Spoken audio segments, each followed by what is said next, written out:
So we gotta talk about our projects. Yeah. You want to go first? Ladies Yeah, first? yeah. So right now I am in the middle of developing a game. My studio, well, company, Soda Monkey ENT, as entertainment, is making a game, and it's like one aspect of many parts. So like we have like about like five different games that we're already kind of like in production with, and it's set to be a part of a larger game. So like they're Mm. smaller games for a bigger game, but we're this one is our first Kickstarter for our first campaign is going to be for Pop That Octo, and it's a musical like beat inspired game it's actually inspired by Parappa the Rapper. Have you Oh, I ever love played that that? game. That's So all, man.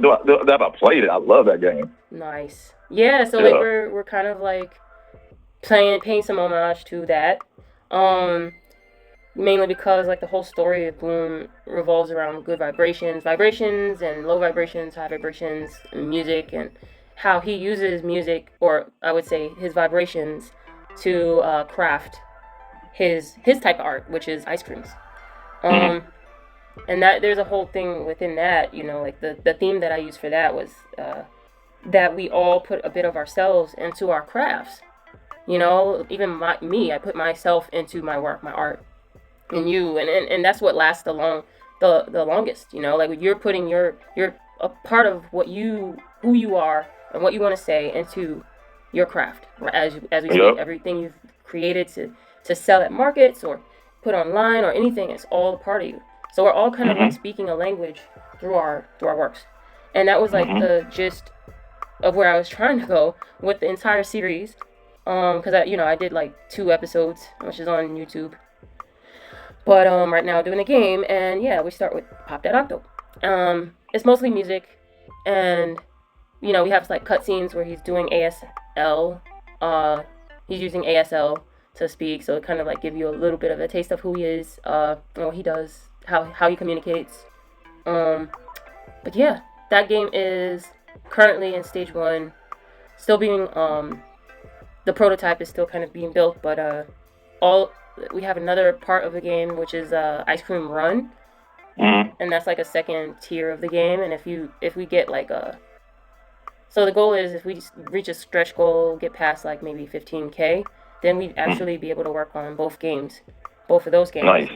and we kind of need those games in order to build the second, I mean the main game, which will be next year. Will most likely do a campaign for the larger RPG next year, but we Yeah. definitely need these games to be done in order to move on. So at least two, but we're really hoping to get to the fifth, to 5 games. But yeah, Yeah, man. that's what we're And doing. you know what's funny? Like I said, man, I can listen to you and I can tie in like the whole spiritual, aspect to it, right? This is all part of the journey to get to the big game. You enjoy the journey. Enjoy the little games, you know what I'm saying, the mini games, that's fun. But it's all building blocks to the bigger game, you know what I'm saying? So Mm. that's awesome. And I commend you on that, you know what I mean? I like that, like the fact that because I'm on that same timeline as far as like, you know, uh creating art with purpose, you know what I'm saying? Like, or creating art from who you are, you know what I'm saying? Understanding who you got to first understand who you are first Mm-hmm. to even make that even like complete, you know what I'm saying? So that way you can integrate and put your essence into the artistry, you know what I'm saying? Mm-hmm. What type of voice do you have? You know what I'm saying? Mm-hmm. What do you want to speak to the world? And you speak through it through your art. You speak through it even telling people about what you have created. You know what I'm saying? Yeah. And it'll tie in and be the same thing. Because some of us don't do well speaking with like the usual means, That's why I really, and it's also like that also is like a play in the story, like it's playing off that, because like he doesn't like the character, he doesn't like the way he's speaking, nobody can hear him, he uses Right. lower vibrations, but in this world I'm actually saying lower vibrations in a sense of like the same vibrations that elephants use in order to speak to each other from miles away. So he's using those. Nobody can hear his ass. And Right. so like the idea of him using other means to communicate, whether it be his art or through ASL is that he's using his hands. That's the way that's the way he talks, you know? And that's just how some of us in this world talk, you know? People who actually use ASL, and then there's people like you and I. I'm learning ASL, but I primarily talk through images, you know, the stuff we can do. Yeah. That's the way I talk the most, like even especially in high school and stuff, or I would say middle school. Like I was always drawing. It's like, yeah. But I was like such a wallflower. I was very like, I was like a quiet kid. You know, I didn't want to talk to the other kids really. But yeah, through the art, that's the way I got new friends, and it was always like the way I went. So, yeah. No, and it's so funny because, you know what I mean, like, you know, we built a relationship, you know what I mean, we're a little closer than just the average person that, you know what I'm saying, they don't know us, you know what I'm saying? So the more I know you, it's like I can see your essence in your artwork, you know what I mean? Like, Sean, she's fierce like that. You know what I mean? I even tell people, like, she can, just because she's a woman, you know what I mean, what do you want to call it, don't let that fool you. You know what I'm saying? She can compete against the best males. You know what I'm saying? Like seriously, you know. That's funny. So you know what's funny? I just think about how like you rolled up the first time when we first met. We were at Comic-Con, right? And I was with that girl. Yeah. and you just popped up. You just popped up, and you was like, Sean. You were like giving me like no, like the way you came at me, it was just like, oh, somebody knows me out here. That's like freaking dope. But I just remember using that to be like, I'm known, like because I was with the girl. You remember? No, seriously. I mean, like, before I met, so I realized you through all the way back in the day when DeviantArt was popping. You know what I'm saying? That's so funny. You know, so I've been a fan ever since. You know what I'm saying? So you were on my list of like LaShawn Thomas, Carl Jones, you know, Chase Conley, all those guys. You know what I mean? And that was my first time going to San Diego Comic-Con. That was actually on my bucket list. You know what I'm saying? Aww. And I had all those guys that I was like, before I leave, I got a checklist of all my heroes. You know what I'm saying? Wow. So I saw everybody, you know, the Sean Galloways and what's his name? I can't remember the name. I'm drawing a blank. But anyway, you were the last one that I guess I went to your booth. It was too late. You had like a panel. I'm like, oh my God. And then like it got to the very end. It was like, damn, you know what I mean? I had one more person. Yeah, and I would never stay at my booth. That's the one thing I gotta change. That's another thing. Because every time I would be at a booth or like set to be at one, I would be like there for like a minute, and then I was like, I gotta go. I want to go and hang out and look at stuff. So I would never really be there. That's what I'm afraid of if I get a real table or booth. Is that I'm not gonna be staying there, and I would just have somebody else go. But like. No, that was a fire meeting. You know, it was like one of those times that you know, I didn't think that we were gonna be friends from that, but like we were definitely kicking it afterwards. So that meant that we were cool people. Listen, now I'm coming from the opposite of a fan moment, right? Yeah. Let me show you from a fan perspective how crazy that was. You know what I'm saying? It was like. I didn't get to see you. I was like, oh, in a Comic-Con, I'm like, okay, well, that's that. But you know, after anybody that experienced San Diego Comic-Con, after the con is done, it's a big celebration in that Gaslight District. You know what I mean? The bars are open. People in cosplay. You know what I'm saying? It's like the show goes on. I think they said that's one of the biggest festivals out there outside of like I don't know 4th of July, whatever. I can't remember. But yeah, I was just walking. You know what I mean? And you have a signature style. You know what I'm saying? You're like a living logo with your hat. You know what I'm saying? Oh, God. And I rolled up on you and I fanned out. I tell people to this day, like I fanned out.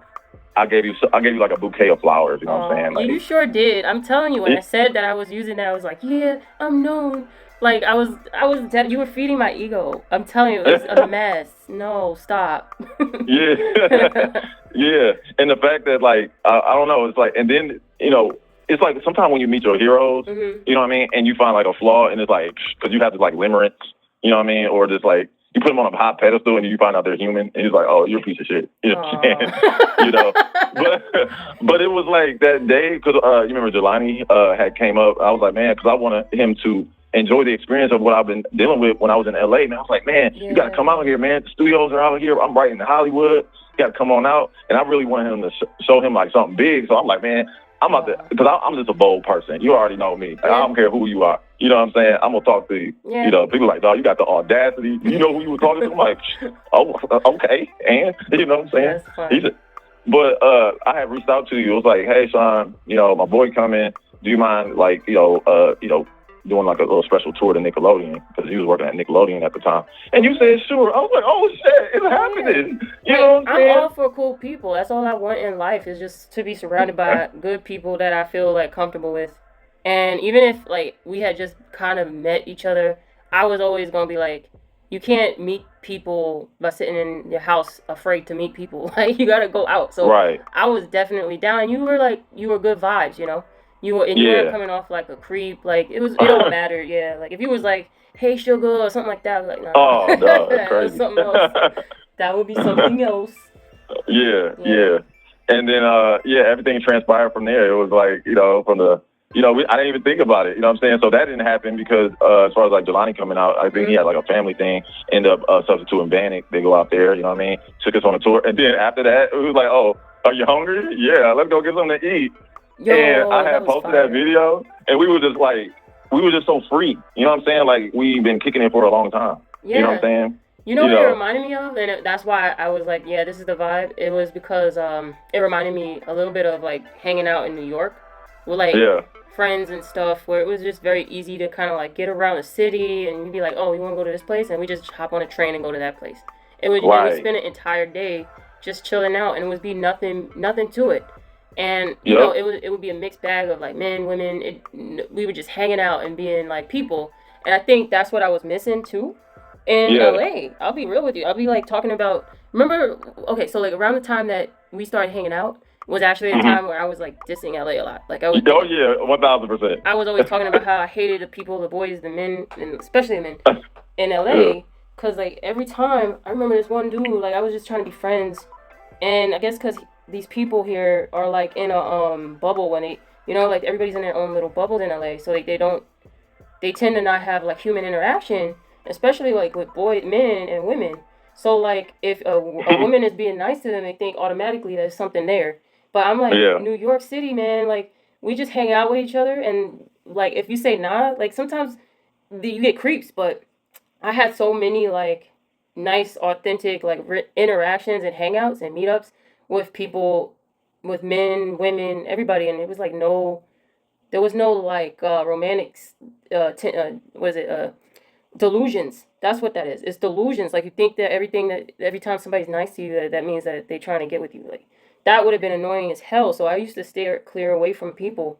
But then when you popped up and you was just like, oh, let's go and see Nickelodeon, and like the whole vibe was good. I was like, yeah, it's like I showed you around. I was chill. Then it was some other stuff, but like basically everything else was cool. Like, we would hang out. Shit, I think I was even picking up people. We were picking up girls at some point, like together, all of us. So it was fine. Yeah. It was all good vibes. And then we all connected with dancing. You like to dance too? Yeah. Oh man, those just even thinking about that, man, that was some good times. I feel like I relived my second childhood. You know, being out there. That would be fire if you guys came back. But I know you got your whole life there now. I missed those times actually. That was fire. It was like, it was no care in the world. For real, yeah. Those are times, like good times, and you know what I mean. Cherish those moments, you know, reflect, and it makes you happy. You know what I mean. So yeah, we got to come to Arizona at some point. Try to see what's out there. Yeah, I can show you a little bit something. Yeah, I liked it when I went out there. Like, from whatever we went, and we saw like a little area to eat. I guess you took it to eat. So that was nice. Yep. Yeah. But no, that's all dope, man, with your project. You know what I mean? You know, I wish nothing but continued success. You know what I'm saying? And the fact of it is like, you know, I'm gonna get to my project, but I just, on this timeline of like taking back authority of like, you know, having ownership of your heart. You know what I mean? Your business. You know what I mean? Because we're dealing with gatekeepers. You know what I'm saying? You know, because they have something of need outside of ourselves. And we're not taking into account that we need to take that authority back to ourselves. So there's no gatekeeping within our heart. Our heart is open all the time. We just got to tap into it. And that's something that we own. You know what I mean? Like, no one can tell you, like, oh, Sean, you're building this thing. You need to take it down. Hell no. You know what I'm saying? They don't own that. You know what I mean? Or like, nah, Sean, you need to do it this way. Like, nah, well, I can hear you, but I have the final say, though. You know what I'm saying? That type of stuff. You know what I mean? Exactly. So